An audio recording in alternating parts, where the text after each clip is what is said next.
జనరల్‌గా మనకు మానవ జీవితంలో పెద్ద కాన్‌ఫ్లిక్ట్ ఏంటంటే, మంచి, చెడు ఉండడం.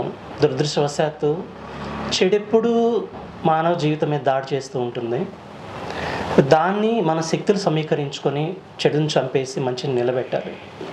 రాచకొండ విశ్వనాథ శాస్త్రి గారు ఒక మాట చెప్తారు. మంచికి చెడు, చెడుకి మంచి చేయకూడదంటారు. అలాగా చెడెప్పుడు చావాలి, మంచి ఎప్పుడు గెలవాలి.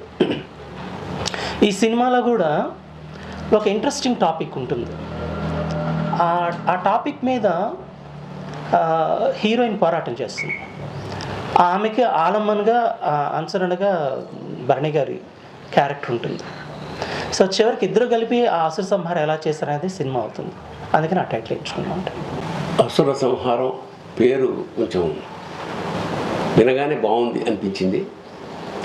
మిథున ప్రియ నన్ను ఫోన్లో కాంటాక్ట్ చేసి దర్శకుని తీసుకుని వస్తానండి, కథ విందురు కానీ ఈ సినిమాలో మీరు చాలా ప్రధాన పాత్ర అంటే వచ్చారు. ఒకరోజు ఇతను కేకే మన దర్శకరత్న దాసరి నారాయణరావు గారి దగ్గర చాలా కాలం పనిచేశారు. దాసరి గారి దగ్గర, దాసరి గారు అంటే ఒక ఇన్స్టిట్యూట్ మనకి తెలిసి దాదాపు 100 మంది దర్శకుల్ని ఆయన క్రియేట్ చేయగలిగారు. ఆయన మహానుభావులు. నాకు పర్సనల్గా కూడా పరిచయం. అలాంటి ఒక ఇన్స్టిట్యూషన్ నుంచి వచ్చిన వ్యక్తిగా ఇంకా నేనేమి ఎక్కువ మాట్లాడలేదు. కథ చెప్పగానే ఇది తమాషాగా ఒక పల్లెటూరు లాంటి ఒక టౌన్లో జరిగే కథ, అంచేత పెద్ద సాఫిస్టికేషన్ లేని ఏరియాలో ఉండే ఒక డిటెక్టివ్ అంటే ఎలాగా అక్కడ జరిగిన క్రైమ్ని తన మేధస్సుతో ఎన్ని అవాంతరాలు వచ్చినా ఈ అమ్మాయి సహకారంతో ఛేదించాడు అనేది చాలా ఇంట్రెస్టింగ్గా చెప్పాడు దర్శకుడు. విపరీతమైన ఎండల్లో మార్చిలో నెల్లూరు ప్రాంతంలో షూట్ చేయడం జరిగింది. ఎక్కువ కష్టపడ్డాం అని మనస్ఫూర్తిగా చెప్తున్నాను. బట్ అల్టిమేట్గా ప్రోడక్ట్ సంతృప్తికరంగా రావడానికి అది చాలా ఆనందంగా ఉంది. ముఖ్యంగా దర్శకుడు, ఈ అమ్మాయి ఈ సినిమా బయటికి రావడానికి ఎంత కష్టపడ్డారో పర్సనల్గా నాకు తెలుసు. ఆ ఫలితం ఖచ్చితంగా వాళ్ళకి అందుతుందని నేను మనస్ఫూర్తిగా కోరుకుంటూ, సాయి శబరీష్ ఎన్ఆర్ఐ అక్కడ అంటే వాళ్ళ అబ్బాయి అక్కడ ఉంటాడు. నిర్మాతగా వాళ్ళ ఇంట్లోనే మేము మకాం ఉంది నెల్లూరులో. అన్ని విధాల మమ్మల్ని బాగా జాగ్రత్తగా చూసుకున్నారు ఆయన.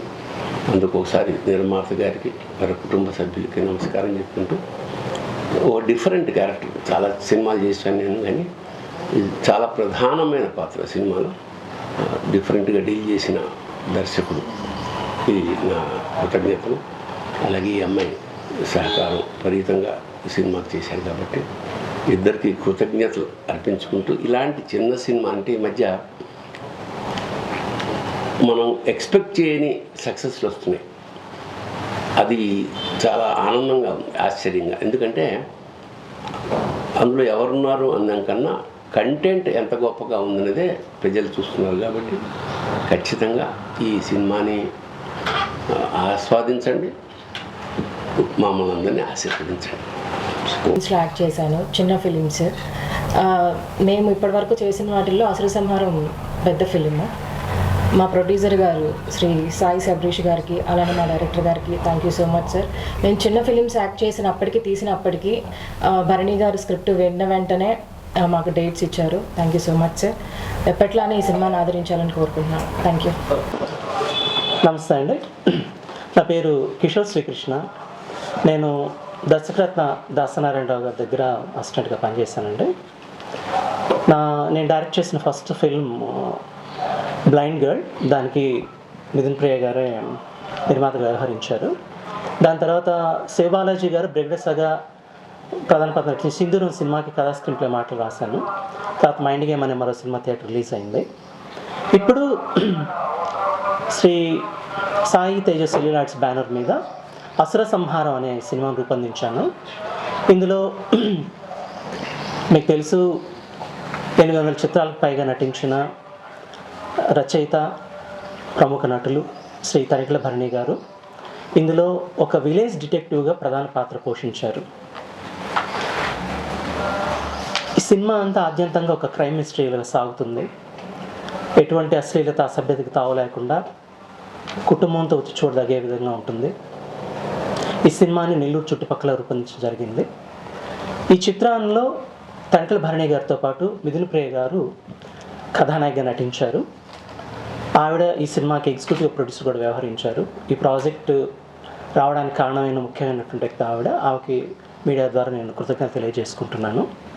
ఈ సినిమా షూటింగ్ పూర్తయిపోయింది. పోస్ట్ ప్రొడక్షన్ చివరి దశలో ఉంది. డీటెయిల్స్ మిక్సింగ్లో ఉంది. అన్ని కార్యక్రమాలు పూర్తి చేసుకున్న తర్వాత మార్చి నెలలో దీన్ని విడుదల చేయాలని అనుకుంటూ ఉన్నాము. ఈ సినిమా క్యారెక్టర్ చెప్పిన వెంటనే అంగీకరించి మాకు అన్ని విధాలా సహకరిస్తున్న శ్రీ భరణి గారికి కూడా నేను మీడియా ముఖంగా కృతజ్ఞత తెలియజేసుకుంటున్నాను. ఈ సినిమాని మీరందరూ ఆదరిస్తారని ఆశిస్తున్నాను.